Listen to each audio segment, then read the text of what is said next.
अब इसी कार्यक्रम के तहत संविधान की जो प्रस्तावना थी उस नियमित और आत्मसात करते हैं। सारा का सारा संविधान का सार जो है बाबा साहब ने इस प्रस्तावना में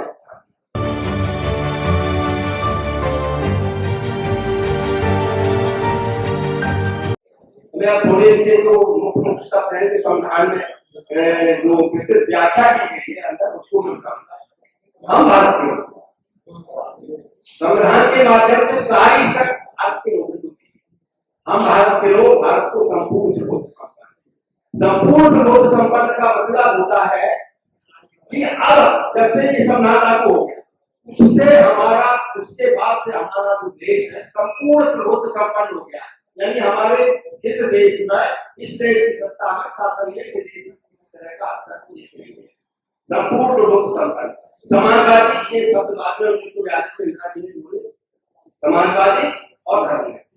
समाजवादी का मतलब है अब ये इसमें थोड़ी मैं व्याख्या करूं तीन तरह की व्यवस्था इस दुनिया के अंदर है पूंजीवादी समाजवादी और हमारे यहाँ की जो व्यवस्था हो जिसके तरफ तो मैं थोड़ी बता देता हूँ। पूंजीवाद का मतलब है देश की जो संपत्ति है देश की सारे उत्पादन की संपत्ति जो है उसमें अगर चंद लोगों का हाथ हो उस पर चंद लोगों की हिस्सेदारी है उस व्यवस्था को हम कहते हैं पूंजीवादी व्यवस्था। और समाजवादी व्यवस्था का मतलब ये होता है कि समाजवादी व्यवस्था इंदिरा जी ने जोड़ा। समाजवादी व्यवस्था का मतलब है देश की समस्त उत्पादन के जो स्रोत है उन पर जो है जनता का आधिपत्य होना ये समाज। और जो हमारे यहाँ गलत पालना में क्या व्यवस्था रही होगी उन्होंने इन दोनों व्यवस्थाओं को अलग करके एक व्यवस्था देखी थी मिश्रित अर्थव्यवस्था और हमारी इस मिश्रित अर्थव्यवस्था के कारण देश मिश्रित अर्थव्यवस्था पर जो प्रथम संचालित था जैसे हवाई जहाज प्राइवेट हवाई जहाज की चलते हैं वो पूंजीवादी व्यवस्था है और सरकारी बसें सरकारी चलती है और प्राइवेट चलती है हॉस्पिटल प्राइवेट है सरकारी तो समाजवादी के लिए होता समाजवाद में सारी की सारे जो उपक्रम है देश के जो है वो जनता ने आती है तो मैंने इनका किया।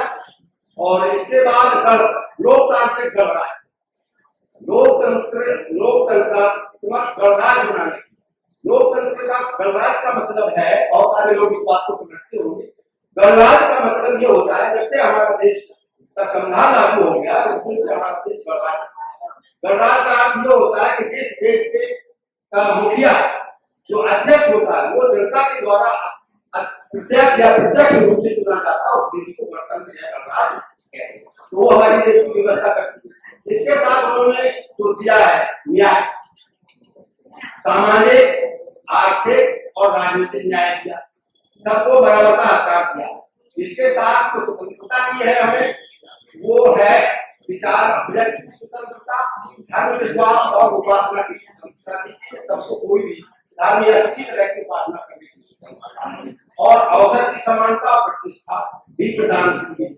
इसके साथ जो अवसर की समानता और प्रतिष्ठा को प्रदान किया गया इसमें तो समस्त नागरिक इसके साथ समस्त नागरिकों को देश की एकता और अखंडता को सुनिश्चित कराने वाली बंधुता भाईचारा का संदेश दिया गया।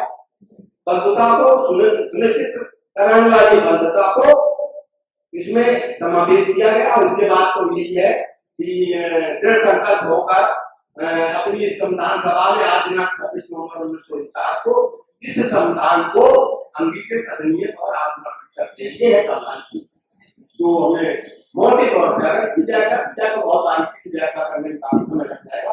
अब इसके साथ साथ मैं इजाजत चाहूंगा कि संविधान के कुछ मूल तत्व हैं उसके बारे में कुछ बता दूं। मैं सबसे पहले बताना चाहूंगा आज का हमारा संविधान बना था तो संविधान में 363 धाराएं 395 धाराएं 395 धाराएं अब अमेंडमेंट होते हुए 448 धाराएं हो गई। जब हमारा संविधान बना था तो उसमें केवल और केवल 8 अनुसूचियां थी लेकिन अब 12 अनुसूचियां हो गई। जब हमारा संविधान बना था तो इस पूरे संविधान को 22 भागों में बांटा गया था लेकिन अब जो है उसे 25 भागों में बांट दिया गया है। तो मैं थोड़ा अंकुशियों के बारे में बताकर अपनी बात समाप्त करूंगा। हमारी जो अंकुची है, पहली अंकुची को अधिक है, पहली अंकुची में हमारे देश का नाम लिखे गए, वो एक्ट भी है हमारा पहला कि भारत का नाम इंडिया या भारत होगा, तो वो पहले अनुसूची में दिया गया है देश के राज्य और केंद्र शासित राज्यों की व्यवस्था। दूसरे में ये दिया गया है जो हमारे देश के राष्ट्रपति, प्रधानमंत्री और बड़े बड़े जो जज वगैरह है, उनके वेतन और भत्ते कैसे बनेंगे वो दूसरी अनुसूची में दिया गया। भारत की संविधान की तीसरी अनुसूची है जो शपथ ग्रहण करते हैं, राष्ट्रपति से लेकर गांव का प्रधान भी जो है वो शपथ ग्रहण करता है अपने पद की, वो चौथी में तीसरे में दिया गया है। चौथी में जो राज्यसभा के बारे में आप लोग जानते हैं, राज्यसभा में यह व्यवस्था दी गई है कि भारत में जो कंट्री आ गए हैं और मैं उनसे अनुरोध करता हूं कि वो मंच पर आए और सभी लोग जो है उनका तालियों से स्वागत करें। तो मैं चौथी अनुसूची के बारे में बता रहा था। चौथी अनुसूची में ये व्यवस्था की गई है कि देश से कितने राज्यसभा सांसद राज्यसभा में होंगे। पांचवी अनुसूची में अनुसूचित जाति और अनुसूचित जनजाति के लिए उनके प्रशासन की व्यवस्था की गई है। और छठी सूची की व्यवस्था की गई है कि असम, मेघालय, मिजोरम और त्रिपुरा में जो जनजातियां रहती हैं उनके उत्थान के लिए राष्ट्रपति के द्वारा समय समय पर उनके कल्याण की बातें या उनके लिए कानून बनाए जाते हैं। अब सातवीं जो अनुसूची है उसमें विकेंद्रीकरण किया गया है, उनमें विकेंद्रीकरण सत्ता का किया गया है, केंद्रीय सूची, राज्य सूची, संगठन। मैं इसकी व्याख्या नहीं करूंगा। 3 जगह बांटा गया, केंद्र को 95 विभाग दिए गए, 57 विभाग दिए गए हैं और राज्यों को 46 विभाग दिए गए जिनमें वो कानून बना सकते हैं और उसमें 46 विभाग दिए गए। तो ये व्यवस्था संविधान की 7वीं अनुसूची में दी गई है कि अपने अपने हिसाब से जो बंटवारा किया गया है, विकेंद्रीकरण किया गया है देश के विभागों का, वो अपने अपने हिसाब से करें। लेकिन ये एक बात और करना चाहता हूँ कि अभी जो मोदी जी राज्यों की शक्तियों को कम करें और समाज मीडिया बच्चों का और बहनों का दिक्कत की गर्मी में आप लोग अपने अपने स्थानों से यहाँ तक पहुँचे और इस महत्वपूर्ण खबर को, हमारे कारवां को चलाने के लिए आप लोग पूरा श्रम करते हैं, जगह जगह जाते हैं। समाज से अपील करूंगी कि अपने समाज का कोई मीडिया नहीं हुआ करता तो हमारी बात नहीं जाती थी। अब आपके पास मीडिया है, इसको मजबूत करो, सपोर्ट करो, आगे बढ़ाओ। जी बाबू जी। हमारे चैनल बहुजन दस्तक को लाइक, शेयर, सब्सक्राइब देखना मत भूलिएगा। जय भीम, जय भारत, जय संविधान, नमो बुद्धाय। धन्यवाद। चैनल आर्थिक समस्या से गुजर रहा है।